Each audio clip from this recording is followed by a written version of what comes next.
কোন আমল আল্লাহর দরবারে যাবে? মনে আছে আপনাদের নাকি না? এই মনে আছে আপনাদের? শুরুটা করেছিলাম কোন দিয়ে? না, নামাজ দিয়ে নয়, রোজা দিয়ে, হজ যাকাত দিয়ে নয়। আমি শুরুটা করেছিলাম আমল তো সবাই করছি আলহামদুলিল্লাহ, কিন্তু কোন আমল আল্লাহর দরবারে পৌঁছাবে? মনে আছে আপনাদের? তাহলে এখানে কি বুঝলেন? ইখলাস ছাড়া কোনো আমল।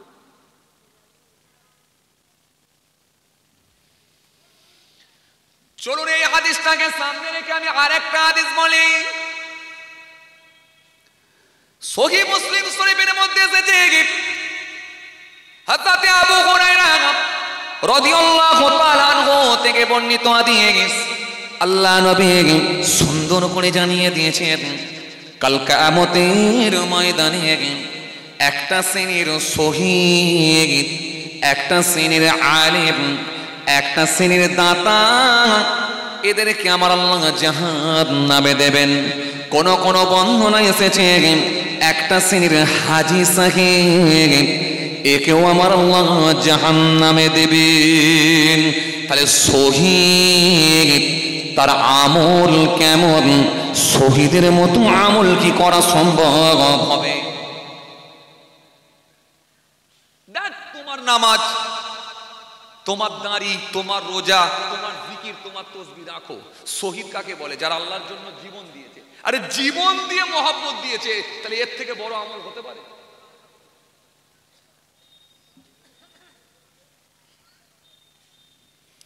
রাখো তোমার নামাজ, রাখো তোমার দাড়ি, রাখো তোমার টুপি, রাখো তোমার জিকির, রাখো তোমার ভালো কাজ, রাখো তোমার যাকাত।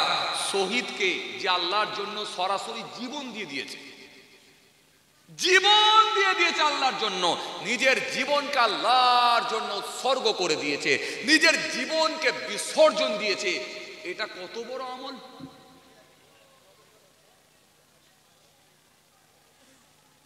ও ভালো করে বুঝবেন, কিন্তু খুব ভালো করে বুঝবেন। আপনাকে সবাই এসে বলে যাবে নামাজ পড়ো, দাঁড়িয়ে রাখো, রোজা রাখো, জিকির করো, তসবিহ পড়ো, জান্নাতে যাবে, এটা সবাই এসে বলবে। কিন্তু আমি আপনাকে বলছি ওই আমল জান্নাতে যাবে না যে আমল বিশুদ্ধ না হবে, যে আমলের ইখলাস না থাকবে, ওই আমল যাচ্ছে না। সুতরাং এমন আমল করো যাতে করে আল্লাহর দরবারে পৌঁছায়। খাতা ভর্তি লিখে লাভ নাই, মাস্টার যেটা প্রশ্ন করেছে সেটারই অ্যান্সার দেওয়ার চেষ্টা করো। তোমাকে জিজ্ঞাসা করেছে বাপের নাম আর তোমার জন্ম তারিখ লেখো, তুমি লিখে দিলে মায়ের নাম আর তোমার বাড়ি লিখে দিয়ে চলে এলে, তুমি জানলে খাতায় লিখেছি, কিন্তু মাস্টার মশাই বলল না, নাম্বার পাওয়া যাবে না, কারণ আমি যেটা জিজ্ঞাসা করেছি সেটার অ্যান্সার হয় না।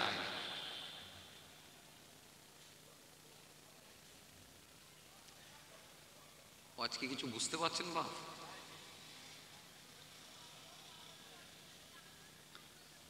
আপনারা কি আমার উপর রাগ করছেন?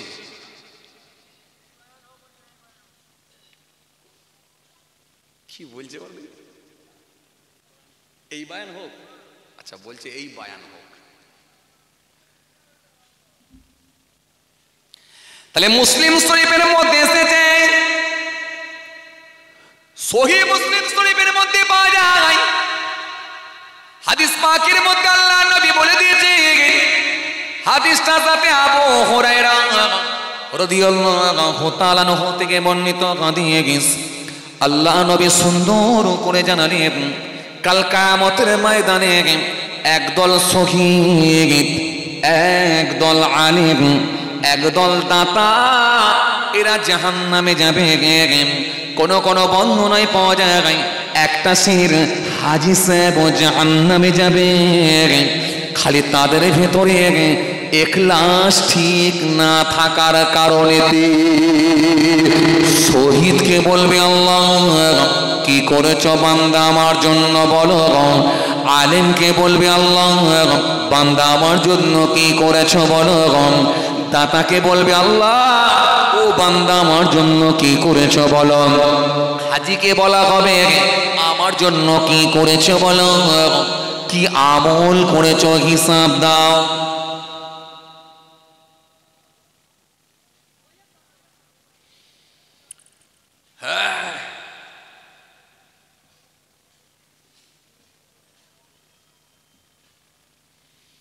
তাহলে আপনাদেরকে আমি যেটা বুঝাতে চাইছি, প্রশ্ন বুঝে কিন্তু অ্যান্সার দেন। পরীক্ষার খাতায় ভুলভাল লিখে খাতা ভর্তি করে লাভ হবে। আমরা আমল করি, পদ্ধতি বুঝি না। কথা বলেন, আমরা আমল করি, সিস্টেম জানি না। আমরা আমল করি কিন্তু নবিয়ানা তরিকাই করি না।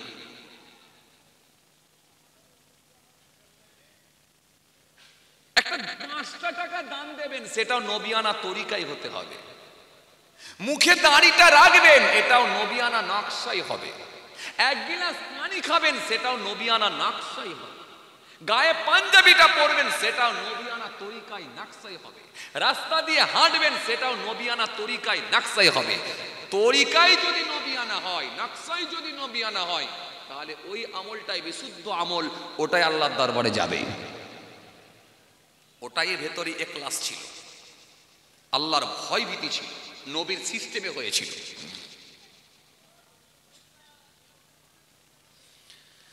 আপনাকে আমি এবার যেটা বোঝাতে চাইছিলাম, শহীদ কাকে বলা হয়?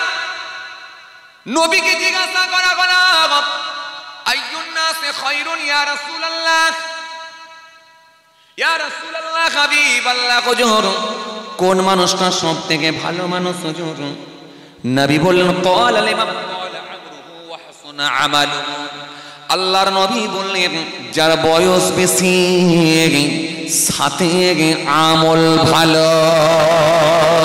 নবীকে জিজ্ঞাসা করা হলো, আইয়ুল আমাল আহাব্বু ইলাল্লাহ আযজা ওয়া জাল, ইয়া রাসূলুল্লাহ, হাবিবাল্লাহ, হুজুর সবথেকে ভালো আমল কি আমল হুজুর? নবী বলেন, সবথেকে ভালো আমল হলো ক্বালা সালাতু আলা ওয়াক্তিহা, নামাজের সময়ে নামাজ পড়ে নেওয়া। সুম্মায়ু, তারপরে কি হুজুর?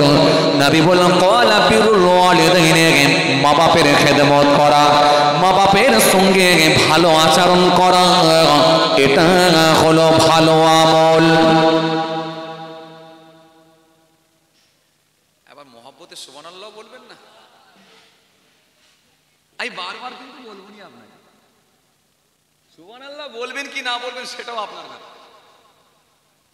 বিশ্বাস করেন, 2024 সাল থেকে পুরো ওয়াজ করার সিস্টেম আলাদা করে নিয়েছি। একটা কাউকে ডাকবো নি, সুবহানাল্লাহ বলতে বলবো নি। কেন? কেন ভাই? যে লোকটা চায়ের দোকানে বসে আছে, যে লোকটা বাদাম খাচ্ছে, যে লোকটা রাস্তায় ঘুরছে, সে কি জানে না মাহফিলের গুরুত্ব কত? এরকম মাহফিল থেকে যদি সে দূরে সরে যায়, সে যদি চায়ের দোকানে মনে করে এখানে থাকাটাই আমার জন্য উত্তম, তাহলে আমি কেন জোর করে ডাকতে যাব? সে তার 14 বছরের ওয়াজ শোনাকে কাজে লাগাক। 14 বছর ওয়াজ শুনে যদি এটাই বুঝে থাকে যে চায়ের দোকানে বসে থাকাটাই বেটার, তাহলে নিশ্চয়ই সে ওটা বুঝেছে, ওটাই থাক। কারণ তাকে আমি আর জোর করে বুঝাতে পারবো না। 14 বছরে ওয়াজ শুনে যদি নিশ্চয়ই এটা বুঝেছে যে চায়ের দোকানে বসে থাকার থেকে বসে বসে ওয়াজ শুনে দিনে মাহফিলে বসা মানে সওয়াবের হকদার হব, তাহলে এর পরে যদি সে না আসে, তার মানে বুঝতে হবে সে ইচ্ছাকৃতভাবে আসে না। তাহলে তাকে আমি ডেকে কিন্তু সময় নষ্ট করব না। সুবহানাল্লাহ আপনাকে আমি জোর করে বলতে বলছি না, এই কারণে আপনি আপনার ওয়াজ শোনার বয়স হয়ে গেল 14 বছর। 14 বছর ওয়াজ শোনার বয়সকে কাজে লাগিয়ে যদি বুঝতে পারেন যে এই জায়গায় সুবহানাল্লাহ বলা দরকার আছে, তাহলে বলবেন। যদি মনে হয় 2 ঘন্টা ওয়াজ শুনে ফেলবো, একবারও সুবহানাল্লাহ বলা দরকার নাই, তাহলে আপনি দেবেন।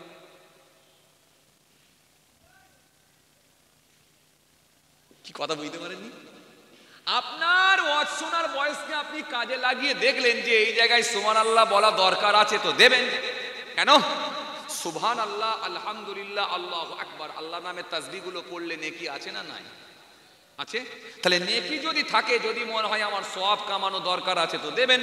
আর যদি মনে হয় 14 বছর ওয়াজ শোনার পরে আপনি আপনার অভিজ্ঞতা থেকে বুঝতে পেরেছেন যে সুবহানাল্লাহ একবারও বলা দরকার নাই, কলেমা শরীফ একবারও পড়া দরকার নাই মাহফিলে, তাহলে এটা আপনার ব্যাপার। আমি কেন আপনাকে আবার জোর করে শেখাবো? এ তো সব আপনার জানা আছে, আমি কেন আবার ওই কথা আপনাকে দিতে যাব? আমি আপনাকে দেবো ওই কথাগুলো যেগুলো আপনার জানা নাই, এই কথা আপনাকে আমি বলবো। চলেন, এইবারে কি বলছিলাম? তাহলে নবী কি বললেন? নবী সুন্দর করে বললেন যে দ্বিতীয় নাম্বারে হলো মা বাপের খেদমত করা, এটা হলো ভালো আমল। তারপরে কি হতো? আল্লাহ নবী বললেন ক্বালা আল জিহাদু ফি সাবিলিল্লাহ, আল্লাহর জন্য নিজের জীবনকে উৎসর্গ করে দেওয়া, আল্লাহর জন্য নিজের জীবনকে বিসর্জন দেওয়া, এটা হলো ভালো আমল।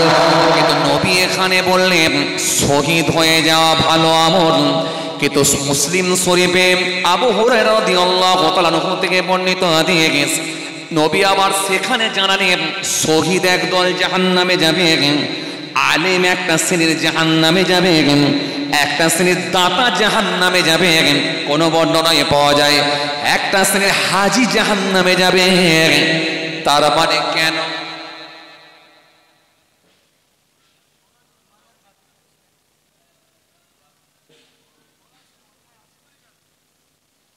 এই তো ধরতে পারছো তো ধরতে পারছো তো? এরা এইটাই তো আমি বলতে চাইছি, ধরে ফেলেন ওয়াজ না, একদম ঠিক। একটু বলছি ধরতে পারছেন আপনারা, তাহলে নিশ্চয়ই গোলমাল আছে। গোলমাল আছে তো, গোলমাল আছে বলি যাচ্ছে না। এইবার আপনাকে সেইভাবে লিখে আসতে হবে যাতে করে নাম্বারটা সঠিকভাবে পাওয়া যায়। মাস্টার জিজ্ঞাসা করেছে তোমার ডেট অফ বার্থ, তোমার বয়স কত এবং তোমার বাপের নাম।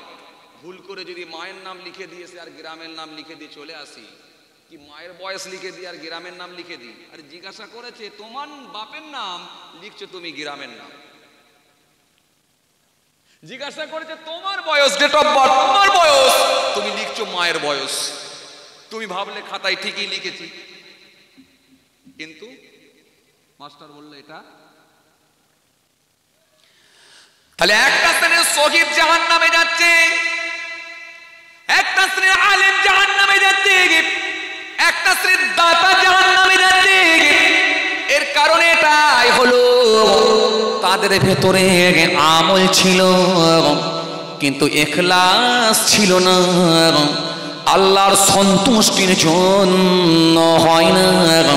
এজন্য কিয়ামতের ময়দানে আল্লাহ বলবেন ও শহীদ বলো কি করেছো, এবারে বলো হিসাব দাও। আল্লাহ সেই দিনেতে আলেমকে বলবেন, দাতাকে বলবেন, শহীদ ব্যক্তিকে বলবেন, হাজী সাহেবকে বলবেন ও আমার বান্দারা কি করেছো হিসাব দাও, পৃথিবীর জমিনে কি করেছো বলো।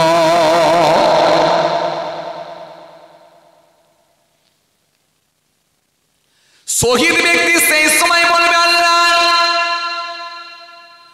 আমি তো আপনার জন্য জীবন দিয়েছি, আপনার জন্য আমার জীবনকে উৎসর্গ করে দিয়েছি, আপনার জন্য আমার জীবনকে বিসর্জন দিয়েছি, আপনার জন্য আমার জীবনকে কোরবান করে দিয়েছি। ও বান্দা জীবন দিয়েছিলে এটা ঠিকই কথা, কিন্তু আমার জন্য হয় না এটাও ঠিকই কথা।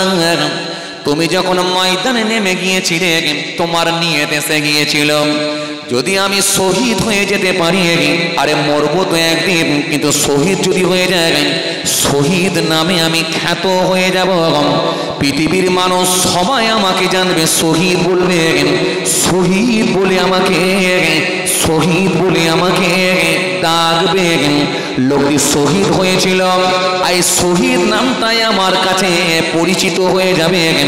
সুতরাং শহীদ হয়ে আমি মরতে চাই। এই যে দুনিয়ায় তোমার নিয়তটা গোলমাল ছিল, এই নিয়তটা গোলমাল হয়ে যাবার কারণে আমি আল্লাহর জন্য হলো না।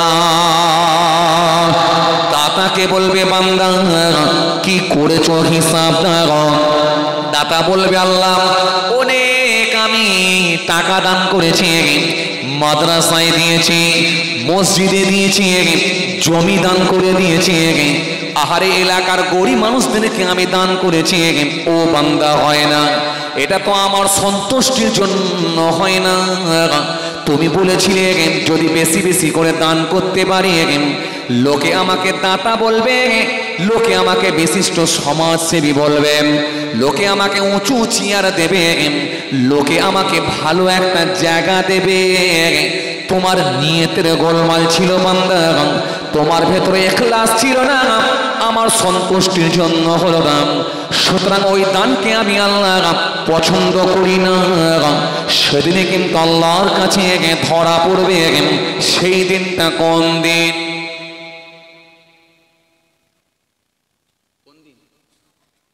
বলো, কিয়ামতের দিন। এই জন্য আমার আল্লাহ সুন্দর করে জানিয়েছেন,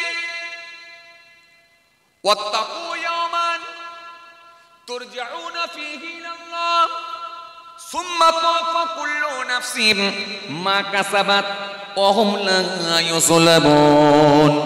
আল্লাহ সুন্দর করে জানালেন, ওয়াত্তাকু ইয়াওমান, ওই দিনকে ভয় করো। ওয়াত্তাকু ইয়াওমান, ওই দিনকে ভয় করো। ওয়াত্তাকু ইয়াওমান তুরজাউনা ফীহি ইলাল্লাহ, যেদিনে তোমাদেরকে আমি আল্লাহর কাছে ফিরে আসতে হবে, আমার কাছে ফিরে আসতে হবে।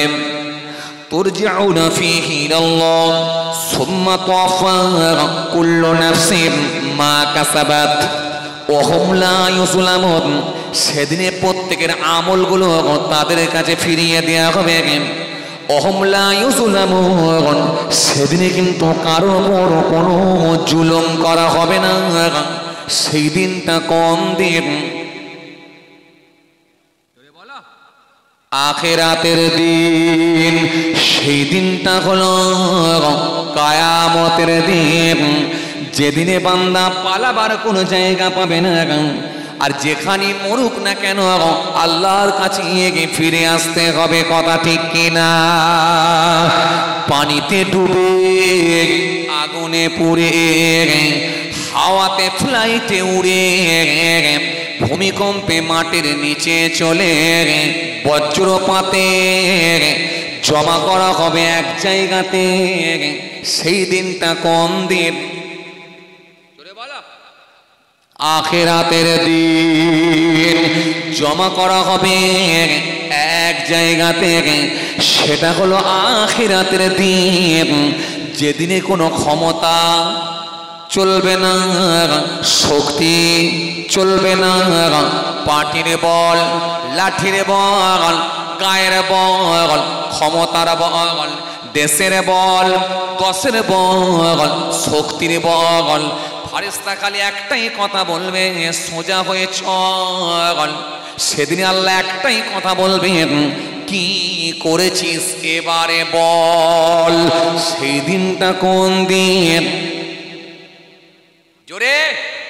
আখিরাতের দিন, যেদিনের মালিক হবে আল্লাহ, মালিক ইয়াউমিদ্দিন, বিচার দিনের মালিক হলেন আল্লাহ। ইয়্যাকা না'বুদু, আমরা শুধু তোমার ইবাদত করি, ওয়া ইয়্যাকা নাস্তাঈন, তোমারই কাছে সাহায্য চাই। ইহদিনাস সিরাতাল মুস্তাকিম, তুমি আমাদেরকে সহজ সরল পথ দেখাও। সিরাতাল লাযিনা আন'আমতা আলাইহিম, ওই সব লোকেদের পথ দেখাও যাদেরকে তুমি নিয়ামত দিয়েছো। গায়রিল মাগদুবি আলাইহিম ওয়ালাদ-দাল্লিন, যাদের উপর গজব পড়ে নিয়ে যারা পথভ্রষ্ট হয়নি। সেদিনের মালিককে আল্লাহ। সেদিনে শহীদও ধরা খেল, আলেমও ধরা খেল, দাতাও ধরা খেল, হাজিও ধরা খেল। খালি আমলটা মালিকের সন্তুষ্টির জন্য হয় না, ইখলাস ছিল না।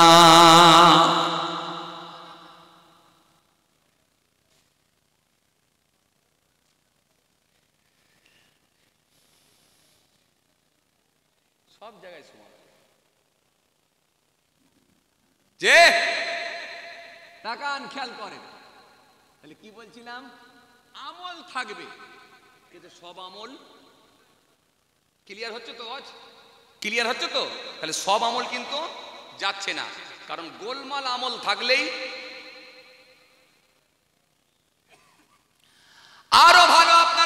পারবেন। আরো যদি আপনাদের সামনে আমি এক দুটো হাদিস বলি, আরো আপনাদের সামনে ক্লিয়ার হবে, আরো আপনারা সুন্দর করে ভালো করে বুঝতে পারবেন। কেন হাদিস পাকের মধ্যে পাওয়া যায় রাসূলুল্লাহ জানিয়েছেন, আন সাদ্দাদ ইবনে আওস রাদিয়াল্লাহু তাআলা আনহু قال سمعت رسول الله صلى الله عليه وسلم يقول من تصدق إرائي فقد أشرك. عن عمر بن الخطاب رضي الله تعالى عنه قال سمعت رسول الله صلى الله عليه وسلم يقول إن يسير الرياء شرك. একটা সাদ্দাদ ইবনে আউস থেকে বর্ণিত হাদিস, একটা উমর ইবনে খাত্তাব রাদিয়াল্লাহু তাআলা আনহু থেকে বর্ণিত হাদিস। আরো দুটো হাদিস পড়লাম। দেখেন ভাই, ইউটিউবের যুগ তো, আমাদেরকে 2-3 দিন ছাড়া ছাড়া ওয়াজ পাল্টাতে হয়, 2-3 দিন ছাড়া ছাড়া। সব তো আর মনে রাখা, মাথায় ঢোকানো সম্ভব না। এই জন্য মাথায় যেগুলো থাকে বলি, আর না হলে কিছু লোড করে নিয়ে চলে আসি। এর ভেতরে যা খুঁজবেন খালি বেরোবে, যাতে করে দলিল সহকারে যদি আলোচনাটা হয় তাহলে আমাদের গ্রহণ করতে সুবিধা। এই জন্য আপনাদের সামনে আমি আরো দুটো হাদিস দিলাম, একটা সাদ্দাদ ইবনে আউস থেকে বর্ণিত হাদিস, একটা উমর ইবনে খাত্তাব রাদিয়াল্লাহু তাআলা আনহু থেকে বর্ণিত হাদিস। এই হাদিস দুটো অর্থ করলে আরো ক্লিয়ার হবে। তাহলে এখন পর্যন্ত আপনারা কি বুঝলেন? প্রথমে আমি আপনাদের সামনে যে পয়েন্টটা তৈরি করেছিলাম, কি বলেছিলাম, যে সব আমল কিন্তু আল্লাহর দরবারে যাচ্ছে না। ক্লিয়ার তো? ক্লিয়ার হচ্ছে তো? ক্লিয়ার হচ্ছে তো? তাহলে আমরা বুঝতে পারলাম নবীর হাদিস থেকে শহীদ ব্যক্তিও ধরা খেয়ে যাবে। একটা শ্রেণীর শহীদ, একটা শ্রেণীর আলেম, একটা শ্রেণীর দাতা, একটা শ্রেণীর হাজী সাহেব।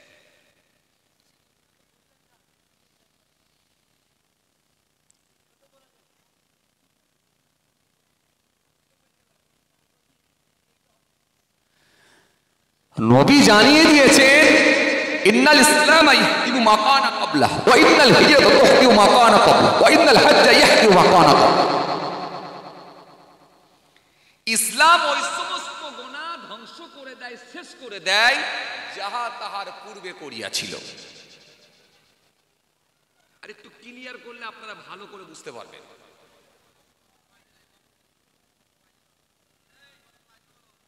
বক্সটা বাজছে না? এই বক্সটা বাজছে না বলছে।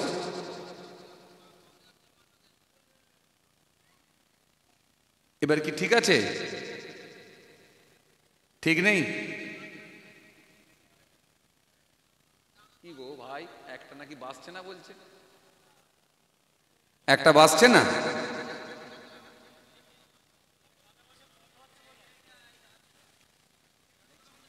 আচ্ছা ঠিক আছে ভাই, দেখছি, চেষ্টা করছি। আপনারা মোটামুটি শুনতে পাচ্ছেন তো? বাস ঠিক আছে, শুনতে পেলেই হবে ইনশাআল্লাহ।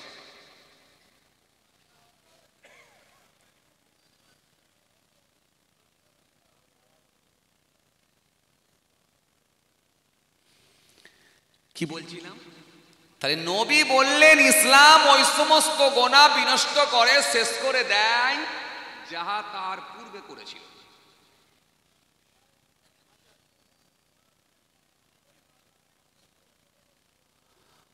কোন ভিন্ন ধর্মের মানুষ যদি হয়,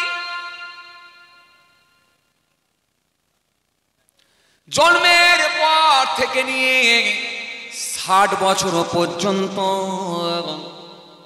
সে তার ধর্মের বিধান মেনেছিল, কিন্তু 60 বছর পরে বুঝতে পেরে গেল যে একমাত্র সঠিক ধর্ম হলো ইসলাম ধর্ম। সুতরাং ইসলামে রয়েছে শান্তি, ইসলামে রয়েছে ভ্রাতৃত্ব, ইসলামেই রয়েছে আল্লাহর সন্তুষ্টি। আর ইসলাম ধর্ম যদি সঠিকভাবে পালন করা হয়, এতেই রয়েছে আল্লাহর জান্নাত।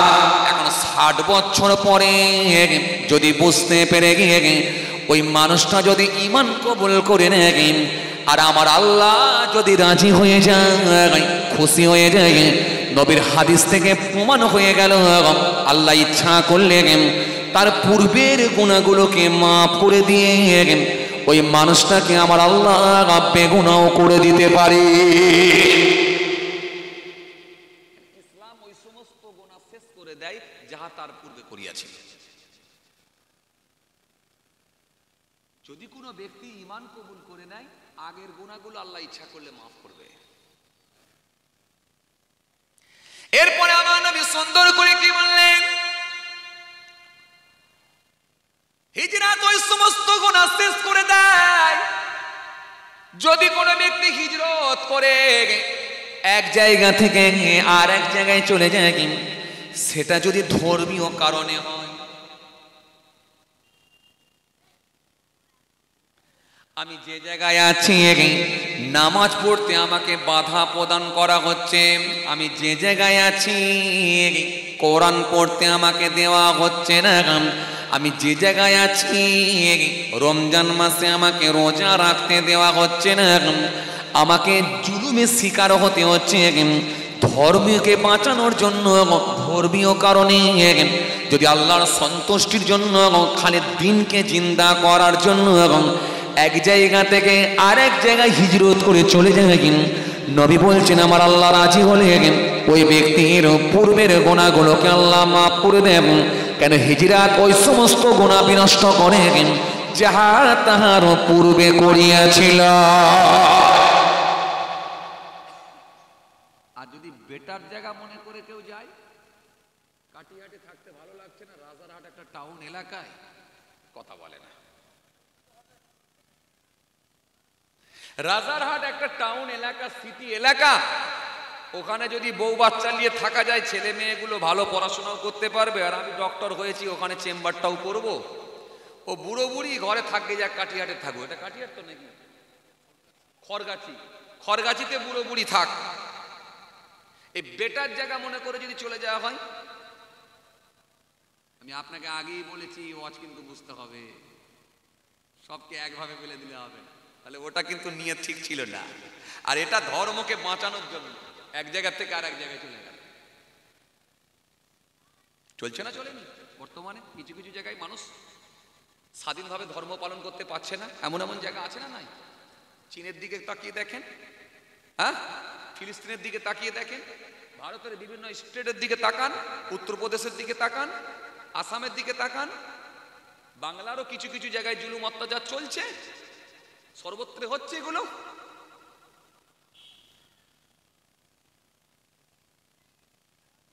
তাহলে হিজরত ওই সমস্ত গুনাহ বিনষ্ট করে শেষ করে দেয় যাহা তার পূর্বে করেছিল। পূর্বের গুনাহগুলোকে আল্লাহ মাফ করে দেয়, খালি ধর্মকে বাঁচানোর টিকিয়ে রাখার জন্য যদি হিজরত করে দেয়, আল্লাহ ইচ্ছা করলে আগের গুনাহগুলোকে মাফ করে দিতে পারে। এরপরে আমার নবী সুন্দর করে বললেন, হজ ওই সমস্ত গুনাহ শেষ করে দেয়। যে ব্যক্তিটা একবার কাবা বাইতুল্লাহ তওয়াফ করে হাজরে আসওয়াদে চুমা দেয়, সাফা মারওয়া সহি করে, মিনা মুজদালিফায় যায়, হাজরে আসওয়াদে চুমা দেয়, কাবা শরীফের তওয়াফ করে, একবার হারাম শরীফের সামনে যায়, নবীর রওজায় যায়, যদি ব্যক্তিটা হজ করে ফিরে আসতে পারে ইখলাসের সঙ্গে হয়, আমার নবী জানিয়ে দিয়েছেন আগের গুনাহগুলোকে আল্লাহ মাফ করে দেয়। তাহলে এখানেও গুনাহ মাফ, কিন্তু ওখানে বলা হলো কি একটা শ্রেণীর শহীদ ধরা খাবে, একটা শ্রেণীর আলেম ধরা খাবে, একটা শ্রেণীর দাতা ধরা খাবে, একটা শ্রেণীর হাজিও ধরা খাবে।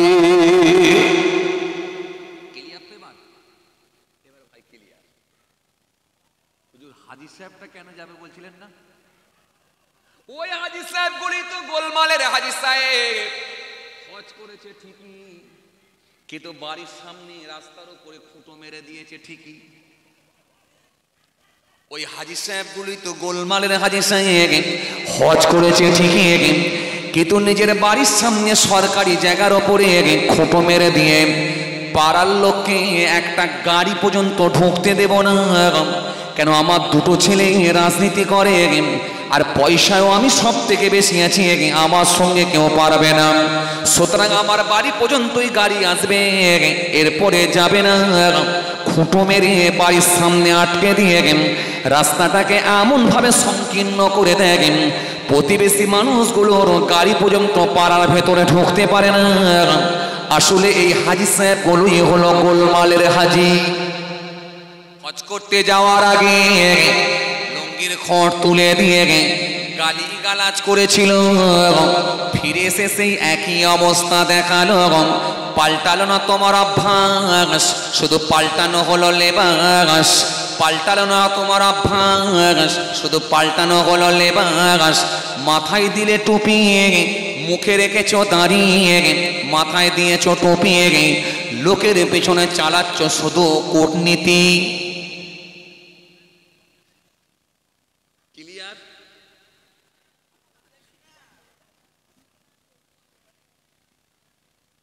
তাহলে গোলমালের হাজি হলে জান্নাতে যাচ্ছে না, ইখলাস না থাকলে দান কবুল হচ্ছে না, নিয়ত ঠিক না থাকলে শহীদও কিন্তু আল্লাহর দরবারে কোনো জায়গা পাচ্ছে না, আলেমও কিন্তু জায়গা পাচ্ছে না, ইখলাস তার ভেতরে নাই। এই জন্য এই কথাকে সামনে রেখে আমি দুটো হাদিস পড়েছিলাম। একটা হাদিস হযরত সাদ্দাদ ইবনে আউস থেকে বর্ণিত হাদিস, আর একটা হাদিস ওমর ইবনে খাত্তাব রাদিয়াল্লাহু তাআলা আনহু থেকে বর্ণিত হাদিস। হযরত সাদ্দাদ ইবনে আউস রাদিয়াল্লাহু তাআলা আনহু থেকে বর্ণিত হাদিস, তিনি বললেন কি, আন সাদ্দাদ ইবনে আউস রাদিয়াল্লাহু তাআলা আনহু قال سمعت رسول الله صلى الله عليه وسلم يقول من تصدق إرائي فقد أشرك. عن عمر بن الخطاب رضي الله تعالى عنه قال سمعت رسول الله صلى الله عليه وسلم يقول إن يسير الرياء شرك. দুটো হাদিস পড়েছিলাম।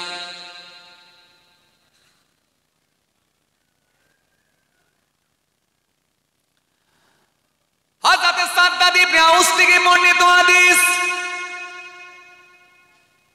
আল্লাহ নবী সুন্দর করে বললেন, নবী আমার সুন্দর করে জানালেন, লোক দেখানো কোন দান করা এটা হবে শিরক। লোক দেখানো কোন দান করা এটা হবে শিরক। আর সাদ্দাদ ইবনে আউস থেকে বর্ণিত হাদিস, আল্লাহ নবী সুন্দর করে বললেন, রিয়া দেখানো আমল করাটাও হলো শিরক। চলুন এবারে আপনাদের সামনে একটু মেলাই। আমাদের সমাজে কি এমন কোন যুবককে দেখতে পেয়েছেন সারা বছর জোহরের নামাজ পড়ে না, আর যখন কোনো মাইয়েত বাড়িতে যায়, জানাজার নামাজ পড়তে যায়, ওখানে কিন্তু জোহরের নামাজ মিস দেয় না?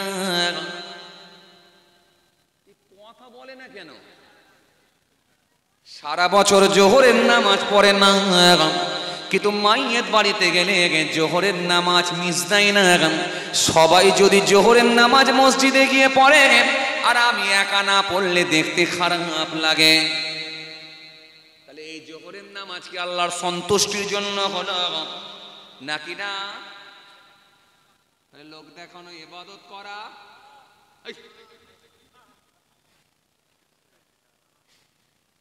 লোক দেখানো ইবাদত করা শিরক।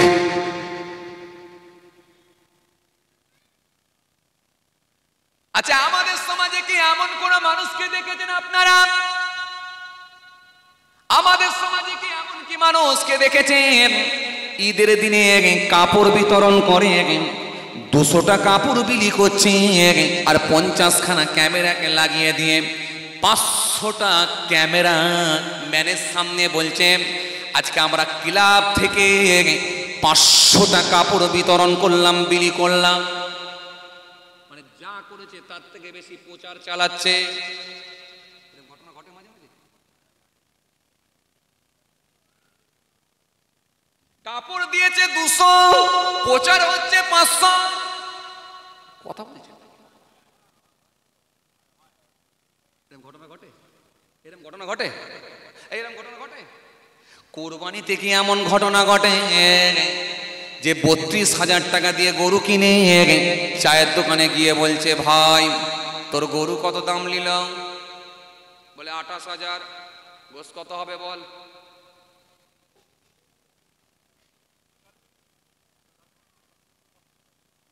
কথা বলছেন না কেন? কুরবানিতে এরকম লোক কিছু পাওয়া যায় কুরবানির মার্কেটে? চায়ের দোকানে গিয়ে বলছে, ভাই তোর গরুর দাম কত? বলে 25,000। বলে ওজন কত? বলে 75,000। তাহলে খুব বড় হবে না, আমার গরু নিয়ে 38,000, ওজন হবে 88 কিলো।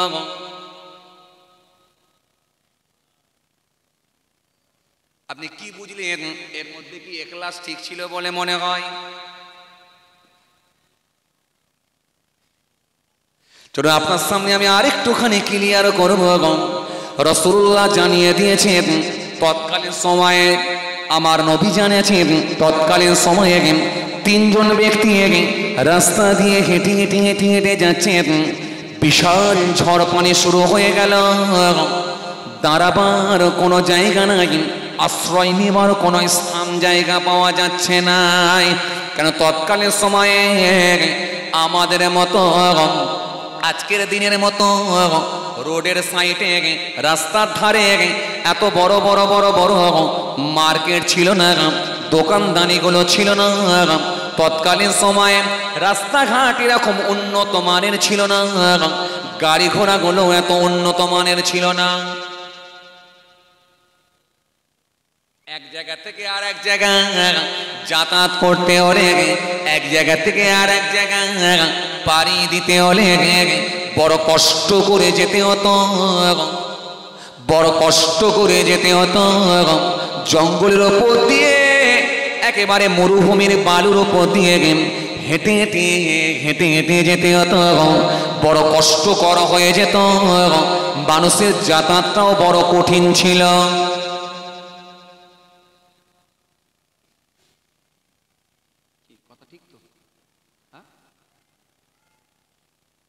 তৎকালীন সময়ে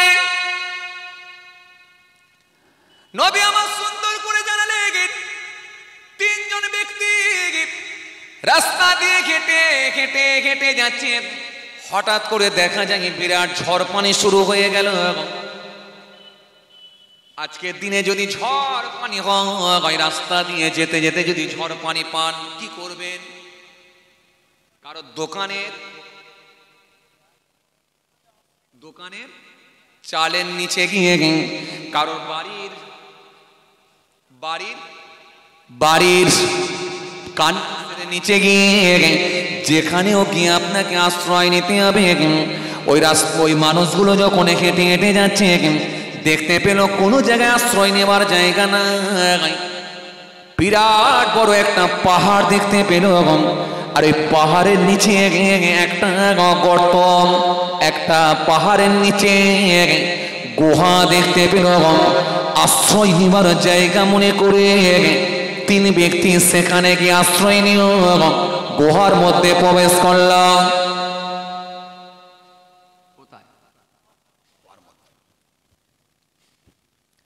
গুহার মধ্যে গিয়ে যখন প্রবেশ করেছে, বিশাল ঝড়, বিশাল পানি, বিশাল সাইক্লোন, বিরাট ঝড়। মানুষগুলো ওই গুহার মধ্যে গিয়ে ঝরঝর ঝরঝর করে কাঁদতে লাগলো। হঠাৎ করে দেখা যায় ওপর থেকে একটা বড় পাথর গড়িয়ে গড়িয়ে গড়িয়ে এসে এমন ভাবে এসে গুহার মুখটা আটকে দিল। গুহার মুখটা বন্ধ হয়ে গেল। 3 জনার জ্যান্ত কবর হয়ে গেল। কান্না আরো বেড়ে গেল। মানুষ যখন বুঝতে পারবে মৃত্যু নিশ্চিত, যদি এটা বুঝতে পারে, কান্না অটোমেটিকলি বার হয়। কান্না ছাড়ার কোনো পথ নাই। আপনারা এখানে যারা আছেন কোনোদিন হেলিকপ্টারে চেপেছেন?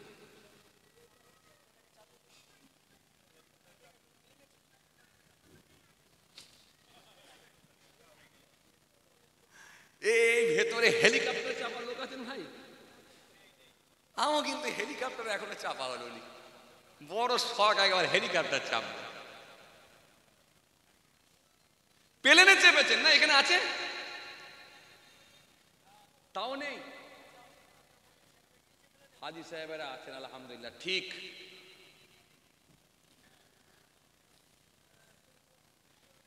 এখানে প্লেনে চাপা হাজি সাহেব আছে না পানি জাহাজের হাজি সাহেব আছে? ওরা প্লেনে চাপা হাজি সাহেব আপনি না পানি জাহাজের? পানিতে ও উড়ে গেছে, তা ঠিক আছে মাশাআল্লাহ। হাজি সাহেব এই প্লেনে চেপে যেতে হলে মাঝে মধ্যে ভয় লাগে না? ভয় লাগে না?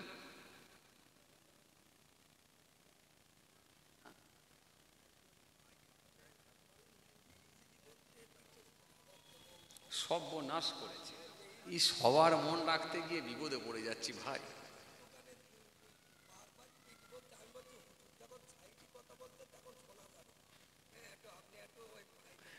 এত বলে দিয়েছেন তো সাইটের কথা শোনা যাবে না। আচ্ছা চেষ্টা করছি। আচ্ছা হাজি সাহেব, ওই প্লেন যখন উড়ছে আর যখন নামলো, এই দুটো টাইম একটু ভয় ভয় লাগেছিল মাঝে মাঝে?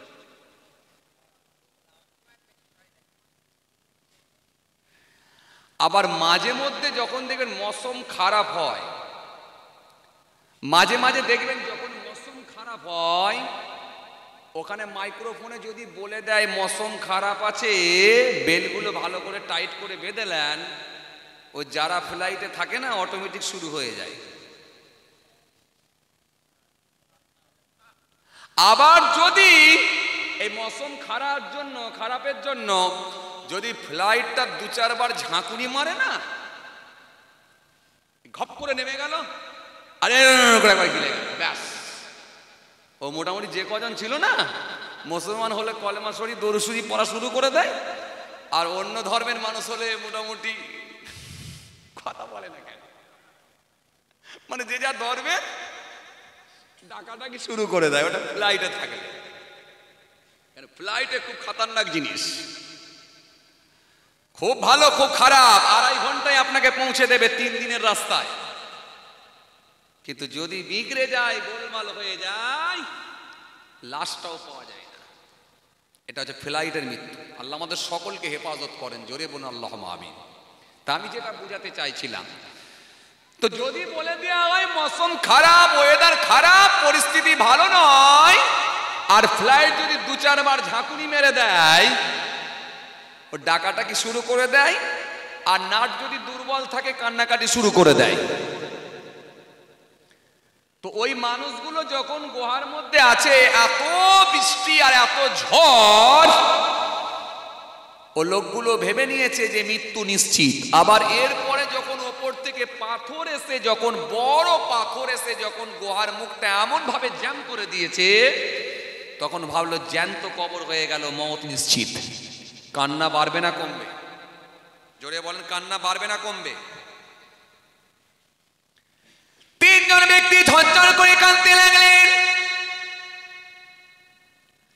কাঁদতে কাঁদতে বলতে লাগলেন, ও ভাইরা, তোমরা কি জীবনে এমন কোন আমল করেছো যে আমলটা আল্লাহর সন্তুষ্টির জন্য হয়েছে বলে মনে হয়, যার মধ্যে ইখলাস ছিল, যার মধ্যে নিয়াত ঠিক ছিল, যেটা আল্লাহর সন্তুষ্টির জন্যই হয়েছে বলে মনে হয়? এমন কি কোনো আমল তোমাদের ভেতরে আছে? যদি এমন আমল তোমাদের ভেতরে থাকে, তাহলে সেই আমলের ওসিলা দিয়ে আজকের দিনে দোয়া করো। কেন তারাও জানতো ইখলাস ছাড়া কোনো আমল কবুল হয় না, ইখলাস ছাড়া, বিশুদ্ধ আমল ছাড়া কোনো আমল আল্লাহ দরবারে যাবে না। দান থাকবে, আল্লাহ ইচ্ছা করলে কেটে দিতে পারেন। খায়রাত থাকবে, আল্লাহ ইচ্ছা করলে কেটে দিতে পারেন। কুরবানি থাকবে, আল্লাহ ইচ্ছা করলে কেটে দিতে পারেন। জাকাত থাকবে, আল্লাহ ইচ্ছা করলে কেটে দিতে পারেন। আরে হজ থাকবে, আল্লাহ ইচ্ছা করলে কেটে দিতে পারেন। কিন্তু ইখলাস ব্যতীত কোনো আমল কিন্তু আল্লাহ দরবারে যাবে না।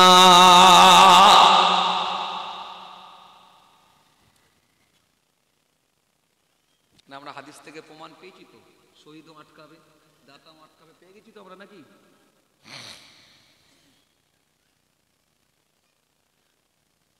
তো তিনজনা বলা বলি করতে লেগেছে, ভাই এমন কি জীবনের কোনো ভালো কাজ আছে যেটা আল্লাহর সন্তুষ্টির জন্যই হয়েছে বলে মনে হয়? নিয়ত ঠিক রেখে বিশুদ্ধ আমল, বিশুদ্ধ কোনো ভালো কাজ, ইখলাস ঠিক রেখে এমন কি কোনো ভালো কাজ হয়েছে বলে মনে হয়? যদি মনে পড়ে সেই ওসিলা দিয়ে দোয়া কর, নাহলে আজকের আর কোনো বাঁচার রাস্তা নাই, পথ নাই। তিনজনের ভিতরে একজন বলতে লেগেছে, হ্যাঁ আমার মনে পড়েছে, আমার একটা ভালো কাজ ছিল। কি ভালো কাজ ভাই? আমার একটা ভালো কাজ ছিল।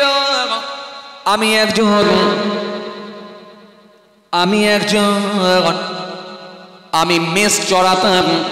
আমি একজন গরিব মানুষ। আমি মেষ চড়াতাম, ছাগল চড়াতাম, আমি গরু চড়াতাম, ভেড়া চড়াতাম। সারাদিন ধরে চড়িয়ে আমি বাড়িতে ফিরতাম। সন্ধ্যার সময় এসে ওই গাভীর দুধ দহন করে একটু খাবার নিয়ে গিয়ে আমার বৃদ্ধ পিতাকে আগে দিতাম, তারপরে আমার সন্তানদেরকে দিতাম। এরকম আমার একটা কাজ আছে। কিন্তু একদিন মেষ চড়াতে চড়াতে, একদিন গাভী চড়াতে গিয়ে এমন ভাবে আমি দূরে পৌঁছে গিয়েছিলাম, বাড়িতে আসতে আমার লেট হয়ে গিয়েছিল। বাড়িতে আসতে লেট হয়ে গেছিল, দেরি হয়ে গেল। বাড়িতে আসতে আমার লেট হয়ে গেল, দেরি হয়ে গেল। বাড়িতে এসে দেখলাম আমার বৃদ্ধ পিতা, আমার বৃদ্ধা মা, আমার বুড়ো বাপ আর বুড়ি মা ঘুমিয়ে পড়েছে। কিন্তু আমার একটা অভ্যাস ছিল, প্রত্যেক দিন আগে বাপ মাকে আগে খাবার দিতাম, তারপরে সন্তানদের মুখে দিতাম। কিন্তু বাপ মাকে না দিয়ে কোনোদিন আগে সন্তানদেরকে দিতাম না। এটা আমার অভ্যাস ছিল। এই নিয়তি আমি এই নিয়তি মা বাপকে আগে খাবার দিতাম। কিন্তু সেদিনে আমি বাড়িতে এসে দেখলাম আমার বৃদ্ধ পিতা, আমার বৃদ্ধা মা ঘুমিয়ে পড়েছে। সন্তানগুলো আমার কাছে এসে ঝরঝর করে ক্ষুধার যন্ত্রণায় কাঁদতে শুরু করেছে। ও আব্বা খাবার দাও, সারাদিন ভোকা অবস্থায় আছে, খাবারের ব্যবস্থা করো। কিন্তু আমি সেদিনে কঠিন পরীক্ষার সম্মুখীন হলাম। সন্তানদেরকে আগে দেবো না আগে পিতা মাতাকে দেবো? সন্তানদেরকে যদি আগে দিয়ে তাহলে আজকে কিন্তু মা বাপকে আগে দেওয়া হবে না। আর মা বাপকে যদি আগে দিয়ে তাহলে ঘুম থেকে তুলতে হবে। এখনই যদি ঘুম থেকে তুলে দিয়ে হতে পারে আমার পিতা মাতার বড় কষ্ট হয়ে যেতে পারে, বড় চাপের মধ্যে আমি পড়ে গেলাম, বড় টেনশনের মধ্যে পড়ে গেলাম। আমি কি করব, কি সিদ্ধান্ত নেব? শেষে আমি সিদ্ধান্ত নিলাম আমার পিতা মাতাকে আগে খাওয়াবো। যেহেতু আমি সন্তানদেরকে আগে খাওয়াই না, আজকেও কিন্তু পিতা মাতাকে আগে খাবার দেব। সন্তানগুলোকে আমি কান্না করা সত্ত্বেও বিছানায় শুইয়ে দিলাম। আমি আমার বৃদ্ধ পিতা মাতাকে তুলবো কি তুলবো না, বড় টেনশনের মধ্যে পড়ে গেলাম। আমি চিন্তা করে দেখলাম পিতা মাতাকে আর ঘুম থেকে তুলবো না। খাবারটা মাথার গোড়ায় নিয়ে দাঁড়িয়ে থাকে। মাঝরাতে যখন আমার পিতা মাতা ঘুম ভেঙে যাবে, খাবারটা আমি পৌঁছে দেব। আর আমার পিতা মাতা যদি আগে খায় তারপরে সন্তান খাবে, না হলে কিন্তু আজকে সন্তানও পাবে না, যেহেতু পিতা মাতাও পাবে না, পাচ্ছে না, সন্তানকেও খেতে দেব না। সন্তানগুলোর কান্না আমি কোনো শুনলাম না, বিছানায় শুইয়ে দিলাম। আমি ওই খাবারখানা নিয়ে, ওই পাত্রটা নিয়ে আব্বা মায়ের মাথার গোড়ায় দাঁড়িয়ে আছি। যতক্ষণ না ঘুম থেকে ওঠে এই খাবার কিন্তু আগে কাউকে দেব না, আগে পিতা মাতাকে দেব।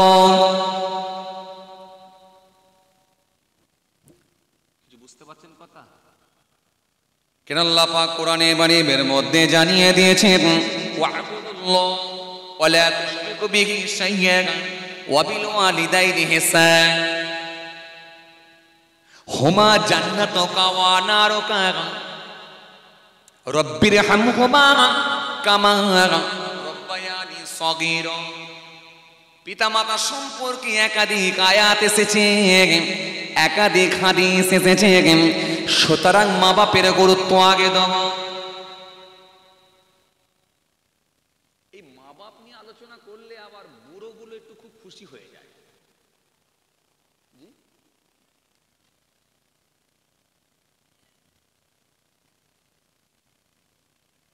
আর ছেলেগুলোর মন খারাপ হয়ে যায়। মাঝে মাঝে খবর আসে, হুজুর সবসময় আপনারা মা বাপ নিয়ে বলেন, একটু ছেলেদের নিয়ে বললেন না।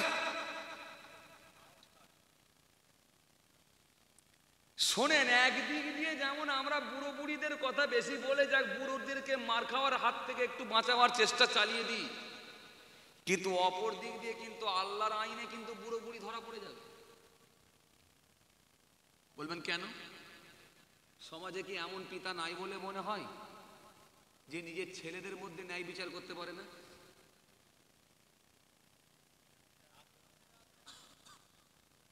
কথা বলছেন না কেন? হ্যাঁ, নেই? সমাজে এমন পিতা আছে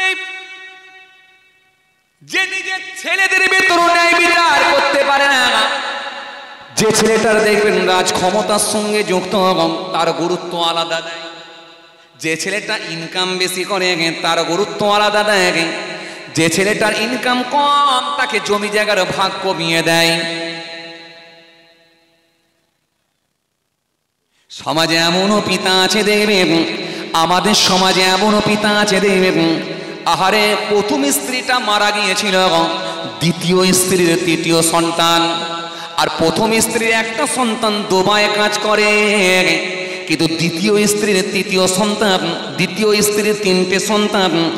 দ্বিতীয় স্ত্রীর তিনটে সন্তান যখন বড় হয়ে গেল, সে মাকে বুঝিয়ে নিয়ে, তার আব্বাকে বুঝিয়ে এত ফুট বা এত ফুট, এত ফুট বা এত ফুট সমস্ত জমি জায়গা ঘর বাড়িয়ে সব নিজেদের নামে রেকর্ড করে নেয়। আর ওই পক্ষের বড় ছেলেকে ফাঁকি দেয়। সমাজে এমন পিতা আছে না নাই?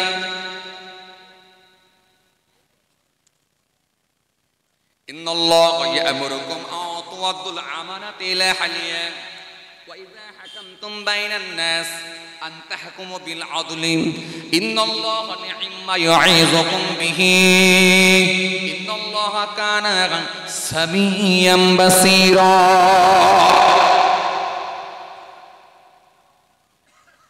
আর টাইম না না, এই টাইম ছেড়ে চলে যাচ্ছে, আবার বলে কালেকশন।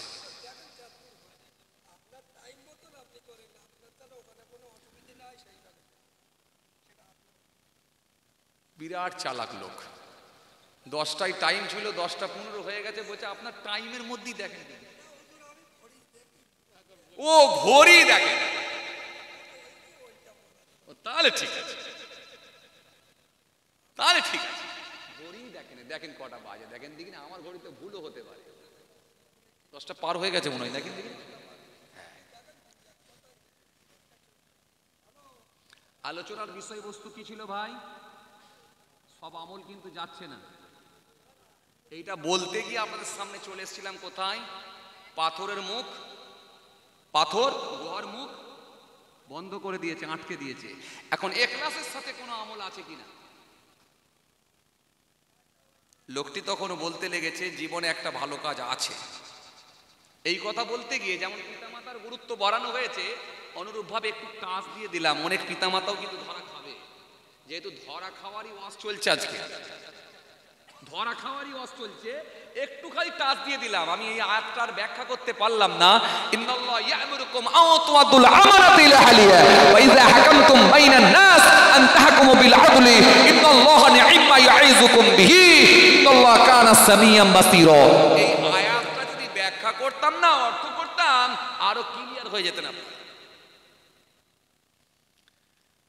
ওয়াজ তো এখনো শেষ করতে পারিনি, আবার তার আগে বলছে হুজুর কালেকশন করতে হবে। তাহলে সব ছেড়ে দিলাম, এখানে পর্যন্ত স্টপ হয়ে গেল।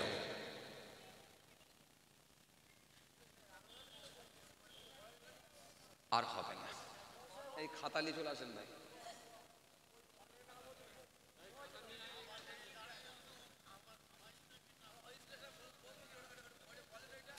আবার অন্য দিনে হবে, আবার আল্লাহ করলেন। এই না ভাই, আবার অন্য দিনে সব একসঙ্গে করবো বললে হয়, আবার লেখালেখি। পরের হুজুরকে দিয়ে করতে পারতে আরামের সঙ্গে হতো, ইতমিনানের সঙ্গে হতো। ইও বলছে ইউটিউবার তো নাকি, ইউটিউবার নয়? ও এই চেহারা ফেসটা ইউটিউবার ইউটিউবার ভাবছিল। আমি বললাম ইউটিউবার নাকি, ইউটিউবার হলে আমার দলে থাকবো, বাবা ও কমিটির দলে চলে যাচ্ছে। যে মাশাআল্লাহ মাশাআল্লাহ মাশাআল্লাহ, খুব ভালো লেগেছে আলহামদুলিল্লাহ। কি বলছিলাম ভাই, আসেন 5,000 টাকা দান করতে পারেননি, 500 টাকা দান করতে পারেননি, 50 টাকা দান করতে পারেননি, 5টা টাকা দিয়েছেন। একটু নিয়ত ঠিক রাখেন, আল্লাহ 5টা টাকা দান করছি, আল্লাহ যাকে দিচ্ছি সে জানে আর আমি জানি, আর একজনই জানে যাকে লুকানো যাবে না। ইন্নাল্লাহা কানা সামিয়াম বাসীরা, তিনাকে তো লুকানো যায় না, যিনি সবকিছু শোনেন এবং দেখেন। ও মালিক, এই 5টা টাকা দান তুমি কবুল করো। যদি বিশ্বাস করেন, আপনার নিয়ত ইখলাস যদি ঠিক থাকে, 100% ভরসা রাখেন, ইনশাআল্লাহ ওই আমলটা যদি আল্লাহর কাছে পছন্দ হয়ে যায়, হতে পারে ওটাই আপনার নাজাতের ওসিলা হতে পারে। চলেন, ভুল বুঝবেন না, ব্যতিক্রম। যদি আল্লাহ কাউকে দয়া করে জান্নাত দেন আলাদা কথা, সেটা ভিন্ন কথা, আলাদা কথা। কিন্তু যদি আমার আল্লাহ বলেন ইখলাস ছাড়া আমি কোনো আমল কবুল করব না, তাহলে কিন্তু বহু মানুষ ধরা খেয়ে যাবে, বহু মানুষ কিন্তু ধরা খেয়ে যাবে। এই কথা বলতে গিয়ে আমি আপনাদের সামনে বলছিলাম, গুহার মুখটা বন্ধ হয়ে গিয়েছিল, বন্ধ হয়ে গেছিল। সেই সময় ওই যুবকটি বলতে লেগেছে, ওই জঙ্গলের ভেতর থেকে যখন আমি ফিরে এলাম, আমার বৃদ্ধ পিতা মাতা ঘুমিয়ে পড়েছিলেন। সেই সময় আমি আমার সন্তানদেরকে না খেতে দিয়ে আগে আমার বৃদ্ধ পিতা মাতার সামনে গিয়েছিলাম, গিয়ে বলেছিলাম আমার আব্বা মা ঘুম থেকে উঠলে আগে আমি আব্বা মায়েরা মুখে খাবার দেব, তারপরে সন্তানদেরকে দেব। কিন্তু গভীর রাত্রিতে আমার মায়ের ঘুমটা ভেঙে গেল। মায়ের ঘুমটা যখন ভেঙে গিয়েছিল, আমি ওই খাবারটা নিয়ে দাঁড়িয়েছিলাম। মা চোখ ভরা পানি, বুক ভরা বেদনা নিয়ে বলেছিল, বেটা নিজে না খেয়ে সন্তানদেরকে না খাইয়ে আগে আমাদের জন্য খাবার দিচ্ছ, আল্লাহ তোমাকে কবুল করে নিয়ে তোমার জবানে দোয়াটা আল্লাহ দরবারে কবুল হয়ে যায়। মা আমার জন্য দোয়া করেছিল, ও আমার মালিক, যদি এটার ভেতরে আমার ইখলাস ঠিক থেকে থাকে আর এই কাজটা যদি তোমার কাছে পছন্দ হয়ে থাকে, এটা যদি তোমাকে ভালো লেগে থাকে, ও আমার আল্লাহ আজকের দিনে এই আমলকে কবুল করে নিয়ে এই গুহার মুখ থেকে পাথরখানা তুমি সরিয়ে দাও। বলার সঙ্গে সঙ্গে দেখা যায় আল্লাহর কুদরতি ক্ষমতা ওই গুহার মুখ থেকে পাথরের কিছুটা ওই পাথরখানা গুহার মুখ থেকে কিছুটা সরে গেল। কিছুটা যখন সরে গেল, বাইরের মুক্ত হাত বাতাস যখন ভিতরে প্রবেশ করতে লাগলো, সূর্যের লাইট যখন দেখতে লাগলো, তাদের মধ্যে আশার আলো জেগে উঠলো। তার মানে ইখলাস দিয়ে যে আমল হয়েছে কবুল হচ্ছে। তখন আর একজন ব্যক্তিকে বলল, ভাই তোমার ভেতরে কি এমন কোন আমল আছে যেটা ইখলাস ঠিক ছিল? বলো তো আজকে আমার কাছে, আল্লাহর দরবারে একটু দোয়া করো তো, তোমার ভেতরে কি এমন কোন আমল ছিল? দ্বিতীয় ব্যক্তি বলছে, আমার ভেতরে একটা আমল ছিল। তৃতীয় ব্যক্তিকে বলছে, তোমার ভেতরে কোনো আমল ছিল? আল্লাহর সন্তুষ্টির জন্য হয়েছে। তৃতীয় ব্যক্তি বলছে, আমার ভেতরেও একটা আমল ছিল। এই তিন ব্যক্তি যখন তাদের আমলগুলোর কথা মনে করে আল্লাহর দরবারে দোয়া করতে লেগেছে, মালিক যদি তোমার সন্তুষ্টির জন্য হয়ে থাকে আজকের দিনে আমাদেরকে মুক্ত করো, বলার সাথে সাথে এক ধাপ করে আমার আল্লাহ পুরো পাথরটাই সরিয়ে দিয়েছে। ব্যাস, ছোট করে দিলাম। দ্বিতীয় ব্যক্তির কি দোয়া ছিল আর তৃতীয় ব্যক্তির কি দোয়া ছিল ওটা আজকে দিন আর বললাম না, ছেড়ে দিলাম। আবার আল্লাহ যদি কোনোদিন মৌকা দেয় ইনশাল্লাহ ফের আলোচনা হবে। খাতা ধরেন। মাশাআল্লাহ, আলহামদুলিল্লাহ। অসমাপ্ত বক্তব্যকে সমাপ্তির দিকে আগিয়ে দিলাম। চাঁদা তুলবেন তো একটু আগে এসে বলেন। চলেন, আমি আপনাদের সামনে খুব বেশি সময় নেব না। আসেন এইটুকু বলি, অন্তত রান্নার সরঞ্জাম অন্তত এইটুকু বলি। আসেন আপনারাও এর ভেতরে কেউ ইখলাস ঠিক রেখে আজকের মাহফিলে বসে বসে নিয়ত ঠিক রেখে বলেন দেখি ইনশাআল্লাহ ফার্স্ট কে দেবেন 1 বস্তা 25 কিলো চাল। লিখে আলহামদুলিল্লাহ, আল্লাহর শুকর। লিখে নেন আলহামদুলিল্লাহ। সাল্লি আলা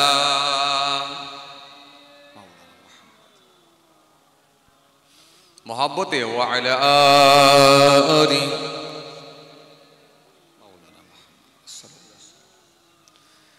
সিয়াল ডাকে হুয়ারুহ, কোকিল ডাকে কো কো, সিয়াল ডাকে হুয়ারুহ, কোকিল ডাকে কো কো, সবাই ডাকে আপন ভাষায়, হাই মুসলিম তো ডাকলি না, সবাই ডাকে আপন ভাষায়, হাই মুসলিম তো ডাকলি না, প্রভুর ডাকে সবাই জাগে, হাই মুসলিম তো জাগলি না, প্রভুর ডাকে সবাই জাগে, হাই মুসলিম তো জাগলি না। আল্লাহুম্মা সাল্লি আলা সাইয়্যিদিনা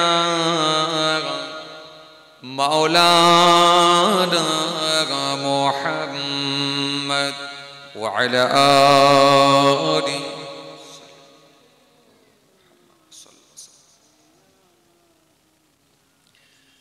মিছে স্বপ্নের মায়ায় পড়ে নামাজ রোজা দিলে ছেড়ে,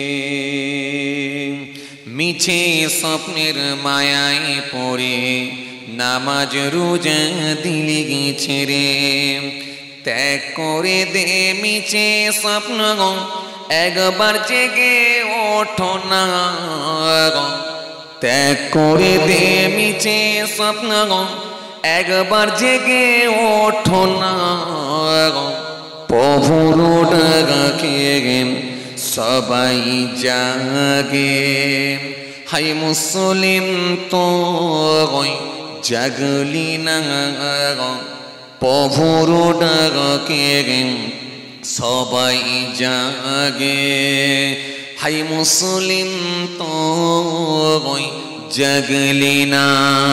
আল্লাহুম্মা সাল্লি আলা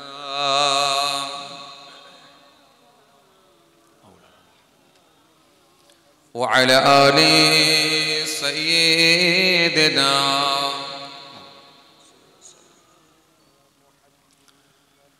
وقال الله تعالى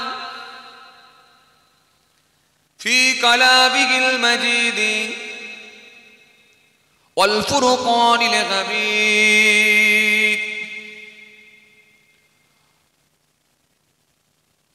ولقد أهلكنا القرون من قبلكم لما ظلموا وجاءتهم رسولهم بالبينات وما كانوا ليؤمنوا كذلك نجزي القوم المجرمين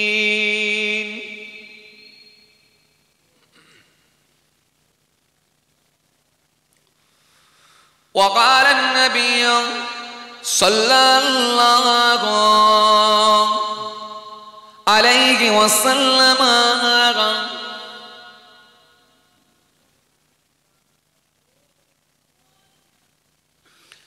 حق المسلم على المسلم خمس رد السلام وإعادة البريس واتباع الجنائز وإذابة الدعوات وتثميت العاطف إلى آخر الحديث أو كما قال प्यारे हाजिरान मजलिस সদ্য দিনদার ইমানদার পরেজগার মুত্তাকি বয়োজ্যেষ্ঠ আল্লাহওয়ালা প্রবীণ মানুষেরা আজকের মাহফিলে বসে থাকা নামাজি রোজাদার দিনদার খোদা ভীরু আল্লাহওয়ালা মানুষেরা আজকের মাহফিলে বসে থাকা বয়োজ্যেষ্ঠ প্রবীণ মানুষেরা আমার পিতৃতুল্য বাপেরা আজকের মাহফিলে বসে থাকা আমার যুবক সাথী মহব্বতের ভাইরা আমাদের ঘরের সন্তানেরা আমার ছোট ছোট ভাই বোনেরা আজকের মাহফিলে আগত বিশিষ্ট ব্যক্তিরা হাফিজে কোরআন ওলামায়ে কেরাম হুফাজে কিরাম খাস করে এই মসজিদের ইমাম সাহেব এবং আমাদের সম্মানীয় মুয়াজ্জিন সাহেব আমাদের সম্মানীয় মোহতারাম ইমাম সাহেব সকলকে আমি আমার অন্তরস্থল থেকে অনেক অনেক সালাম শুভেচ্ছা ভালোবাসা জানিয়ে খুব অল্প সময় সংক্ষিপ্ত কিছু বয়ান করে আপনাদের খেদমত থেকে বিদায় সেই সাথে সাথে আরো জানায় যারা আর ইহলোকে নাই আল্লাহর জামিন ছেড়ে বিদায় নিয়েছেন কি গ্রাম এটা এই চক খরচ ও চক খরগাছি গ্রামের কবরস্থানে ৩.৫ জায়গা অধিকার করে অপেক্ষায় রত ইন্তজার করছেন ওয়েট করছেন সে কিয়ামতের দিনের জন্য ইলা ইয়াউমিল কিয়ামাহ রোজ হাসর দিনের জন্য জানাই তাদেরকে আমি আমার অন্তরস্থল থেকে সালাম এবং মোবারকবাদ আল্লাহ পাকের রহমত প্রত্যেক ইমানদারের উপর হোক আমরা জোরে বলি আল্লাহুম্মা আমিন মাশাআল্লাহ আলহামদুলিল্লাহ বেশ কিছুক্ষণ সময় আলোচনা হয়েছে সম্ভবত মহল্লার ইমাম সাহেব তিনি বেশ কিছুক্ষণ টাইম ধরে আলোচনা করেছেন আলহামদুলিল্লাহ খুব প্রবীণ মানুষ জ্ঞানী মানুষ আলহামদুলিল্লাহ সুন্দর কিছু বয়ান আপনাদের খেদমতে করেছেন আপনারা সকলেই আলোচনা শ্রবণ করেছেন আপনাদের কারো লাইভ হচ্ছে নাকি মাশাআল্লাহ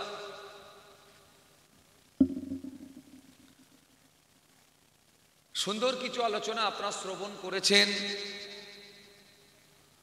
গুনাহগার এসেছি আপনাদের খেদমতে অল্প সময় সংক্ষিপ্ত কিছু বয়ান করব বেশ কিছু মানুষ এসেছেন আলহামদুলিল্লাহ আমি আশা রাখবো যারা এখন এসে পৌঁছাতে পারেননি তাদের কাছেও আমার আবেদন থাকবে আপনারা চলে আসেন এসে বসে যান আলহামদুলিল্লাহ লোকজন কিছু বেড়েছে আমি আশা রাখবো এখনো যারা আসেননি আপনারাও চলে আসেন আলহামদুলিল্লাহ অনেক দূর থেকে অনেক কষ্ট করে আমার একাধিক মিডিয়া ভাইয়েরাও এসেছেন আলহামদুলিল্লাহ যারা মানুষের কাছে প্রচার প্রসারের দায়িত্ব নিয়ে এই সুন্দর নাত শরীফ কেরাত শরীফ এবং এই নসিহতগুলোকে মানুষের হাতে হাতে পৌঁছে দিয়েছেন যারা দিনের কাজ করছেন আলহামদুলিল্লাহ সকলকে আমি সার্বিকভাবে আমার অন্তরস্থল থেকে সালাম শুভেচ্ছা ভালোবাসা জানিয়ে খুব অল্প সময় সংক্ষিপ্ত কিছু বয়ান করে আপনাদের খেদমত থেকে বিদায় চলুন আলোচনা খুব বেশি দীর্ঘায়ু করব না খুব কষ্ট আপনাদেরকে দেবো না একেবারে টু দ্য পয়েন্ট একেবারে পয়েন্টের উপরে কিছু আলোচনা করেই আপনাদের খেদমত থেকে বিদায়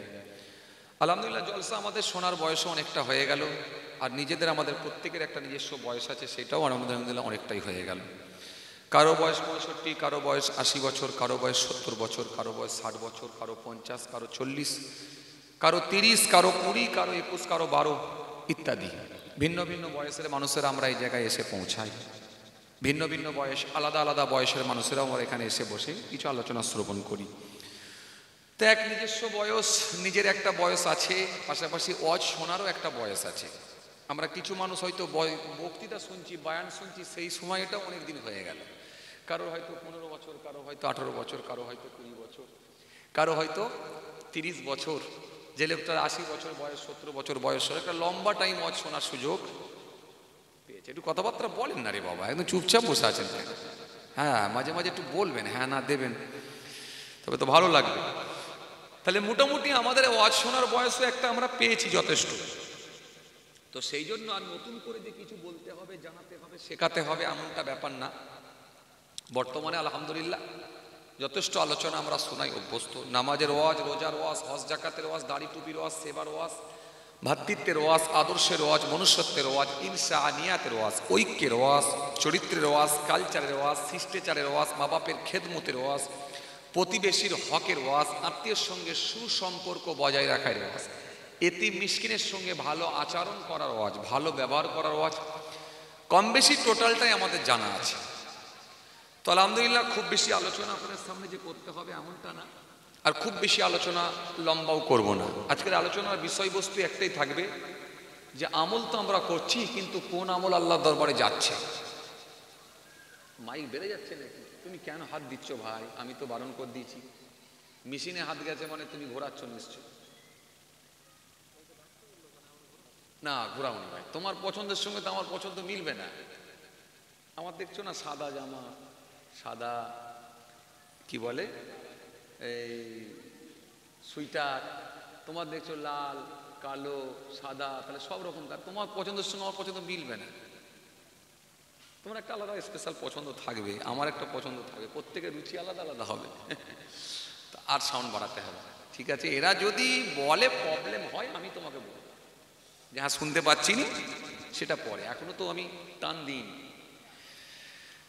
আসেন যে কথা বোঝাতে চাইছিলাম। তাহলে আজকের আলোচনার বিষয়বস্তু কি বলছিলাম, যে কোন আমলটা আল্লাহর দরবারে যাচ্ছে। এটা কিন্তু খুব গুরুত্বপূর্ণ একটা আমল, এই গুরুত্বপূর্ণ একটা বয়ান, একটা গুরুত্বপূর্ণ কিন্তু নাসিহাত বা ওয়াজ। কারণ আমরা প্রত্যেকেই আমল করি, আর আমরা প্রত্যেকটা হুজুর, বক্তা, ওয়াইজিনদের মুখই শুনে থাকি কি বলে, বাবা আমল কর, আমল করলে জান্নাতে যাবে। কিন্তু আপনি তো জানেন না যে আমলের ভেতরে আবার মাইনাস হবে। আমলের ভেতরে কথা বলে না, আমলের ভেতরে মাইনাস হবে, কাটবে, জানেন? আমলের ভেতরে আবার কাটবে, মাইনাস হবে। আমলের ভেতরে আবার মাইনাস হবে। কোন আমল যে আল্লাহর দরবারে যাচ্ছে এটা কিন্তু 100% আমরা কেউ কথা বলে না, জানি না। এই জন্য আজকের একটা গুরুত্বপূর্ণ পয়েন্ট নিয়ে আপনাদের সামনে আলোচনা করতে চাইছি, একেবারে টু দা পয়েন্টের ওপরে, যে কোন আমল আল্লাহর দরবারে যাচ্ছে। নামাজ, রোজা, দাড়ি, টুপি, জাকাত, হজ, তাসবিহ, দান, খায়রাত, হক, অনেক আমল আছে না? তো কোন আমলটা যাচ্ছে? তাহলে যদি আমরা এটা জেনে নিতে পারি, তাহলে সেই আমলের প্রতি আমরা গুরুত্ব বাড়াবো। তাহলে জেনে নিতে পারলে কিন্তু এই আমলের প্রতি আমাদের গুরুত্ব বেড়ে যাবে, আমাদের আগ্রহ বেড়ে যাবে। তো কোন আমল আল্লাহর দরবারে যাচ্ছে, এটা একটা খুব গুরুত্বপূর্ণ একটা পয়েন্ট। আমরা কিছু মানুষ মনে করি কি জানেন, যে এরকম মাহফিলগুলোতে যাওয়ার কোনো প্রয়োজন নেই। কেন বলেন তো? বলে এত বছর ওয়াজ শুনছি, ও আর হুজুররা কি বলবে, মৌলভী সাহেবরা কি বলবে, সব কমপ্লিট। কিন্তু মনে রাখবেন, কোরআন হাদিস এমন গ্রন্থ আজও পর্যন্ত কেউ পুরাতন করতে পারে না।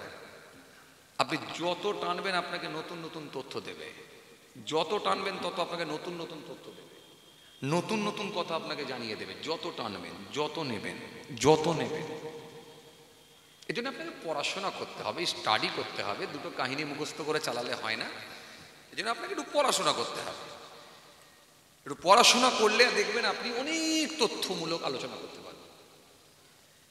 তো ভাইরা আমার, বন্ধুরা আমার, সাথী মহব্বতের ভাইরা, আলোচনা আমি আপনাদের সামনে খুব বেশি করব না, খুব কষ্ট আপনাদেরকে দেবো না, আলোচনা তো সর্বত্রই হচ্ছে, আর বর্তমানে খুব বেশি আলোচনা দরকার নাই। একেবারে যেগুলো মনে হবে দরকার আছে ধরে নেওয়া, ক্যাচ করে নেওয়া, আর 100% ইনশাআল্লাহ আল্লাহ রাজি হলে সেটাই আমাদের উপকারে এসে যেতে পারে। ভাইরা আমার, বন্ধুরা আমার, সাথী মোহাব্বতের ভাইরা, তাহলে কি বলছিলাম? কোন আমলটা আল্লাহর দরবারে? কোন আমলটা আল্লাহর দরবারে? কথা বলে না, বলছি কোন আমলটা আল্লাহর দরবারে? কোন আমলটা আল্লাহর দরবারে যাবে, পৌঁছাবে? তাহলে যে আমলটা পৌঁছাবে সেটার গুরুত্ব দেওয়া দরকার তো? কথা বলে না। যে আমলটা পৌঁছাবে সেটার গুরুত্ব দেওয়া দরকার, বাকি সব আমল কিন্তু যাচ্ছে না, এটা মনে রাখবেন। মাঝপথে আটকে যাবে, কেটে যাবে।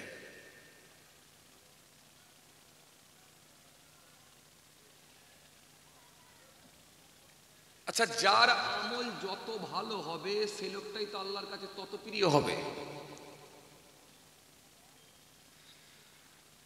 কোরআন শরীফের মধ্যে আল্লাহ রাব্বুল আলামিন বলেছেন, ইন্নাল্লাযীনা আমানু ওয়া আমিলুস সলিহাত কানাত লাহুম জান্নাতুল ফিরদাউসি নুজুলা। নিশ্চয় যারা ঈমান এনেছে এবং পৃথিবীর জমিনে সৎকর্ম ভালো কাজগুলো করেছে, আল্লাহ বলছেন তাদের জন্যই রয়েছে জান্নাতুল ফিরদাউস। তাহলে ঈমান এনে ভালো কাজ করা, এই মানুষগুলো কিন্তু জন্য আল্লাহ রেখেছেন জান্নাত। কিন্তু হাদিসে এসেছে আল্লাহর কাছে সম্মানিত ব্যক্তি কে? হাদিস পাকের মধ্যে পাওয়া যায় রাসূল করিম সাল্লাল্লাহু আলাইহি সাল্লাম স্পষ্ট জানিয়ে দিয়েছেন। হাদিস পাকের মধ্যে পাওয়া যায়, হাদিসটা আবু হুরায়রা রাদিয়াল্লাহু তাআলা আনহু থেকে বর্ণিত হাদিস।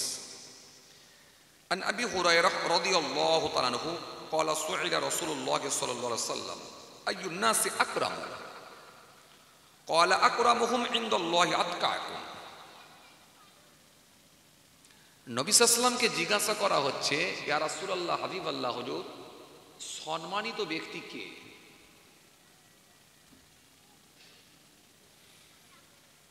আচ্ছা, দুনিয়ার জমিনে আমাদের কাছে সম্মানিত ব্যক্তি কে? কাকে বেশি আমরা গুরুত্ব দিই বলেন তো? দোষ এই লোক সব উল্টো পাল্টা বলে। আরে যার টাকা আছে বেশি, ঠিক তো? ঠিক তো? কালকে যদি এই এলাকার একটা 6খানা স্টোরের মালিক আর 3খানা ভেরির মালিক আর রাজনীতিতে একজন বড় প্রভাবশালী নেতা যদি আপনার ঘরে আসে, আপনি কি করবেন বলেন দেখুন?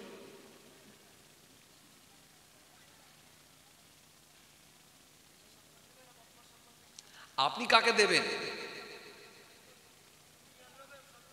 ব্যাস, এই তো লাইনে আসেন না। আমি তো সেটাই বলছি, তো আমি তো ওইটাই তো বলছি, আমি তো কথাটা সেটাই তো বললাম যে দুনিয়ার দৃষ্টিতে আমরা কাকে বেশি সম্মানিত ব্যক্তি মনে করব, কাকে বেশি সম্মান দেব, এটা বলিনি আমি, এটা বলেছিলাম।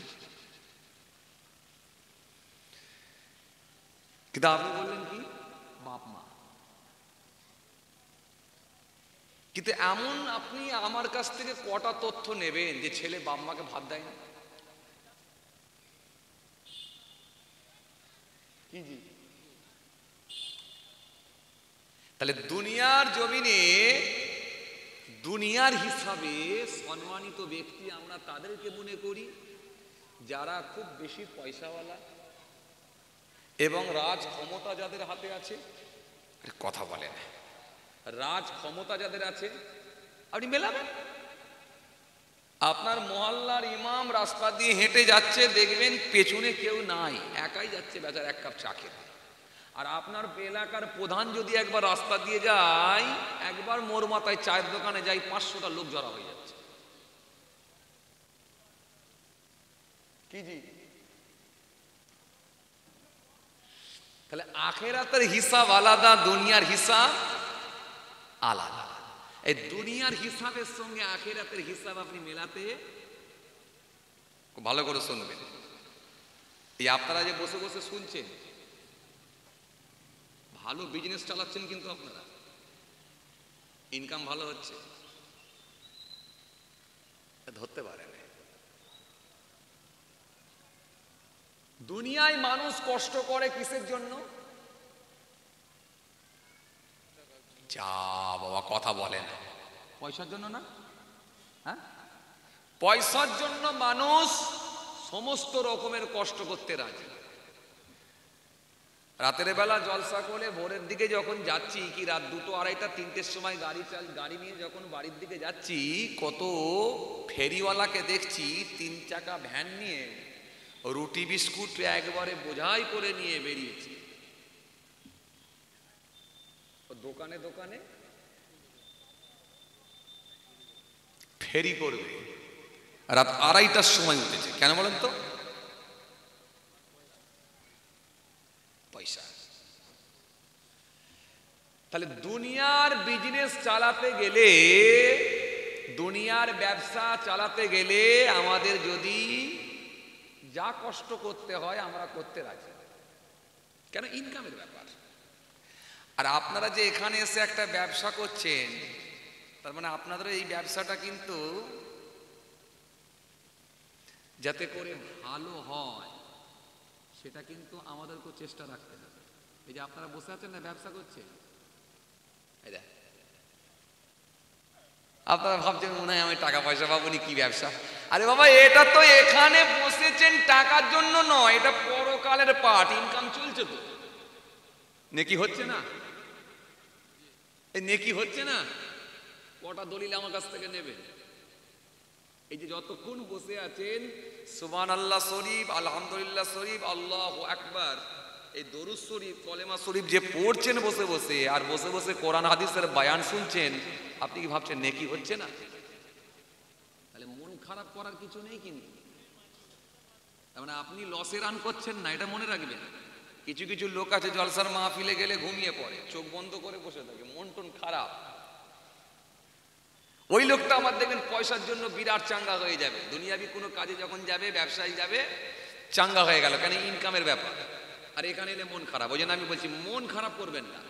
এখানে বসে আছেন মানে এটাও আপনি বিজনেস চালাচ্ছেন। এই বিজনেসটা কেমন? এটা পরের পাঠ, পরকাল, আমল, নেকি। নেকি আপনি সঞ্চয় করছেন, তুলে নিচ্ছেন। তার মানে যতক্ষণ আপনি এখানে বসে থাকবেন, বসে থাকলেই নেকি। আপনাকে হাত পাও ছুটতে হবে না, আর কষ্ট করতে হবে না, বসে থাকবেন, শুনলেই নেকি। চলে আসেন, খেয়াল করুন। তাহলে কি বলছিলাম? দুনিয়ার জমিনে সম্মানিত ব্যক্তি ওই ব্যক্তিটা যার টাকা পয়সা বেশি আছে, ইনকাম বেশি আছে, এবং রাজ ক্ষমতা যার হাতে আছে। রাজ ক্ষমতা যাদের হাতে আছে, এই মানুষগুলোর কাছে দুনিয়ার মানুষের বিরাট গুরুত্ব দেয়, দুনিয়ার মানুষ তাদের বিরাট প্রাধান্য দেয়। কিন্তু নবীকে জিজ্ঞাসা করা হলো, কি বলা হলো? আইয়ুন নাসে আকরাম। আল্লাহ নবীকে জিজ্ঞাসা করা হলো, হযরতে আবু হুরায়রা রাদিয়াল্লাহু তাআলা আনহু থেকে বর্ণিত হাদিস, আন আবি হুরায়রা রাদিয়াল্লাহু তাআলা আনহু ক্বালা সুইলা রাসূলুল্লাহ সাল্লাল্লাহু আলাইহি ওয়াসাল্লাম আইয়ুন নাসি আকরাম ক্বালা আকরামুহুম ইনদাল্লাহি আতকাকুম। আল্লাহ নবীকে জিজ্ঞাসা করা হলো, কি বলা হলো? ইয়া রাসূলুল্লাহ, হাবিবাল্লাহ, হুজুর, কোন মানুষটা সবথেকে সম্মানিত মানুষ?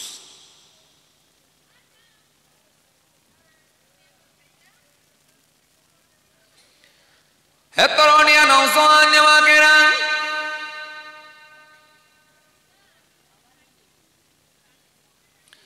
ইয়া মাই মুরব্বিরা, বাবা রাসূলকে দিকে আমার নবীকে জিজ্ঞাসা করা হলো, ইয়া রাসূলুল্লাহ, ইয়া হাবিবাল্লাহ, হুজুর, কোন মানুষটা সবথেকে বেশি সম্মানিত মানুষ? নবী বললেন, ওই মানুষটাই সব থেকে বেশি সম্মানিত, এবং সেই ব্যক্তিটা আল্লাহর কাছে সব থেকে সম্মানিত ব্যক্তি, যে ব্যক্তিটা সব থেকে বেশি পরহেজগার, যে ব্যক্তিটা সব থেকে বেশি পরহেজগার, দিনদার, খোদাভীরু, এই মানুষটাই আল্লাহ দরবারে সব থেকে বেশি সম্মানিত। কথা কিছু বুঝতে পারেননি? তাহলে দুনিয়ার মানুষদের হিসাব আলাদা আর আখিরাতের হিসাব আলাদা। এই জন্য আমার নবীকে জিজ্ঞাসা করা হলো, আইয়ুন নাসি আকরামু, ইয়া রাসূলুল্লাহ, হাবিবাল্লাহ, কোন মানুষটা সব থেকে সম্মানিত মানুষ? নবী বললেন, ক্বালা আকরামুহুম ইনদাল্লাহি আতকাকুম। আল্লাহ নবী সুন্দর করে বললেন, ওই ব্যক্তিটা আল্লাহ দরবারে সব থেকে সম্মানিত, যে ব্যক্তিটা সব থেকে বেশি পরহেজগার। তাহলে পরহেজগার কারা? মুখে দাড়ি। পরহেজগার কারা? মাথায় টুপি। পরহেজগার কারা? পরহেজগার কারা? কুরবানিতে বড় গরু দেয়। পরহেজগার কারা? যাকাত দেয়। পরহেজগার কারা? পরহেজগার কারা? নামাজ পড়ে। এই মানুষগুলোই কি পরহেজগার?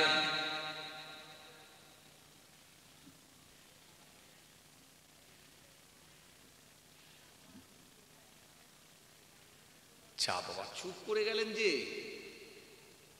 আরে বাবা, আপনার বয়স ছেড়ে দেন না, ওয়াজ শোনার বয়সটাও তো একটা হয়েছে।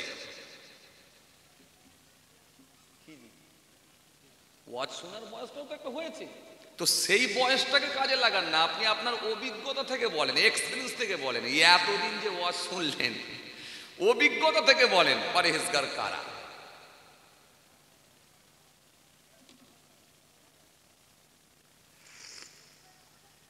আমি কি ভাবছেন আপনারা আমি কি সেই ওই রকম বুঝুন নাকি?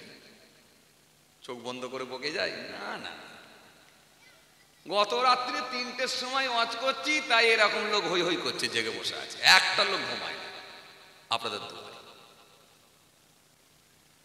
তা আমি তো সব ওয়াজ করবো নি, আমি তো আপনাকে মাঝে মাঝে ভাবতে দেবো,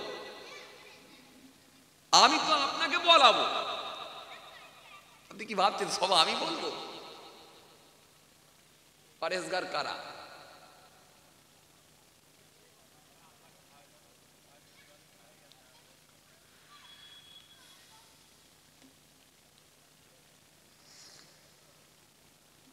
তাহলে নবীকে জিজ্ঞাসা করা হলো, কি বলা হলো?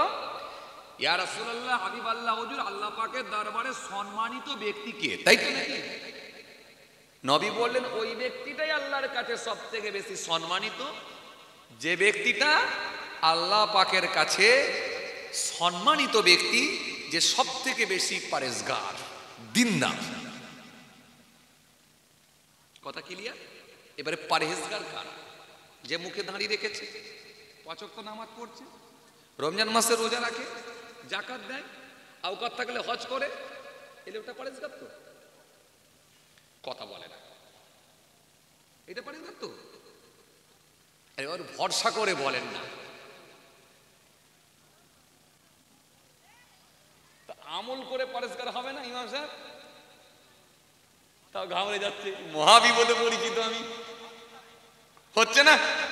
তাহলে আমল না করলে পরহেজগার হওয়া যায়? এইবারে ধরেছে।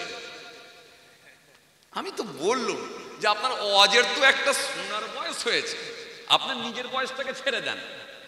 আপনার যে ওয়াজ শোনার বয়স 10 বছর হতে পারে, 15 বছর হতে পারে, 18 বছর হতে পারে, 30 বছর হতে পারে, এই যে আপনার ওয়াজ শোনার বয়সটাকে আপনি কাজে লাগান। আপনার ওয়াজ শোনার বয়সটাকে কাজে লাগিয়ে বলেন, আপনার অর্থাৎ এক্সপিরিয়েন্স, অভিজ্ঞতা থেকে বলেন। তাহলে আমল করলে পরহেজগার হওয়া, আমল করে পরহেজগার হওয়া। কেন? চাচা কি বললো? এই ইউটিউবার ভাই, চাচা কি বললো? চাচা বলছে আমল করে যাচ্ছে না। কেন? লোকের হক মেরে খাচ্ছে, মিথ্যে কথা বলছে, সুদ খাচ্ছে, তাই তো? তাহলে অনেক গোলমাল আছে, এই জন্য আমল করো, পরেশগার হওয়া যাচ্ছে না, এটা কিন্তু চাচা বলে দিয়েছে। চলুন আমি আপনাকে আর একটা হাদিস দিই,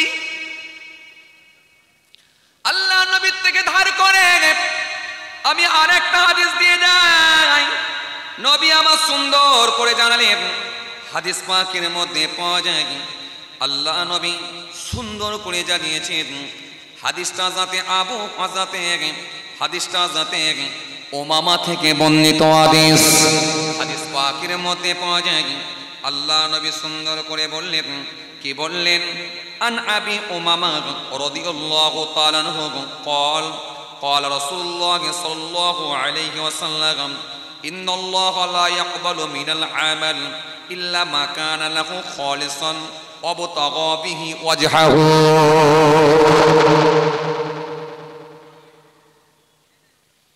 এই হাদিসটা হযরত উমামা রাদিয়াল্লাহু তাআলা আনহু থেকে বর্ণিত হাদিস। হযরত উমামা রাদিয়াল্লাহু তাআলা আনহু থেকে বর্ণিত হাদিস।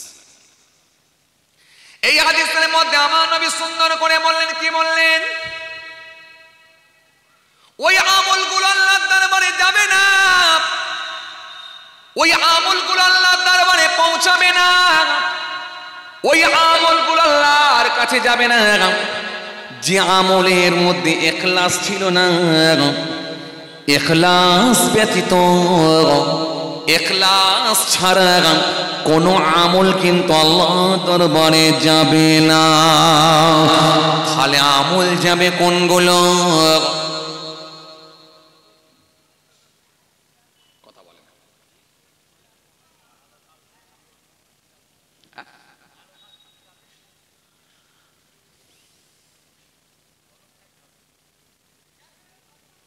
আমি হাদিসটা কি বলেছিলাম বলেন আপনাদের সামনে।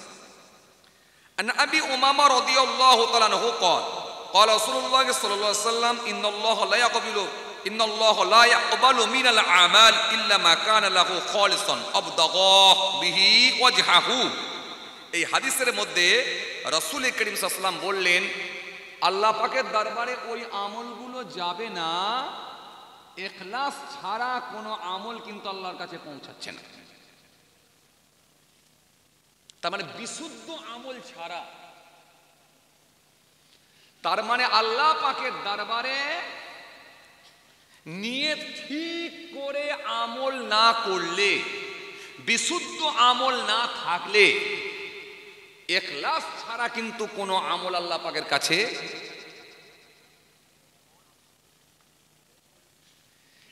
শুরুটা কি দিয়েছিল বলেন তো?